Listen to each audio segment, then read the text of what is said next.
அனைவருக்கும் வணக்கம். தமிழ்நாடு நிதி அமைச்சராக மாறியிருக்கும் பில்சன் அவர்களுக்கு ஒரு கேள்வி. நீங்கள் சட்டசபையில் கூறிய கிறிஸ்டியானிட்டி கற்றுக் கொடுத்த அந்த அன்பு மொழி, அமைதி மொழி, இரக்கத்தின் மொழி, 3 மொழி தான் சொன்னீங்க. இதையும் தாண்டி சில மொழிகள் இருக்கிறது.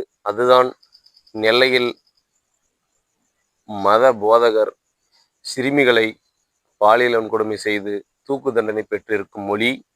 பின்பு 2 நாட்கள் முன்பு ஓசூரில் சிறு குழந்தைகளிடம் மூளை செலவை செய்து மதமாற்றம் செய்த கும்பல், அந்த மொழி. இதையும் சட்டசபையில் நீங்கள் உரக்க பேச வேண்டும். அது மட்டுமல்லாமல் தமிழ்நாடு எங்கும் இந்தியா முழுவதும் மதமாற்றம் செய்யும் முறையும் மூளைச்சலவையும் உங்கள் கிறிஸ்டியானிட்டி சொல்லிக் கொடுத்த மொழி, அதையும் நீங்கள் சட்டமன்றத்தில் பேச வேண்டும். தமிழன் என்று சொல்லிக்கொள்ளும் சட்டமன்ற உறுப்பினர்கள் தைரியமாக நாம் தமிழில் இருக்கும் அறிவும், அறிவியலும், பண்பாடும், கலாச்சாரமும், ஆன்மீகமும் தைரியமாக நீங்கள் சட்டமன்றத்தில் உரக்க பேச வேண்டும்.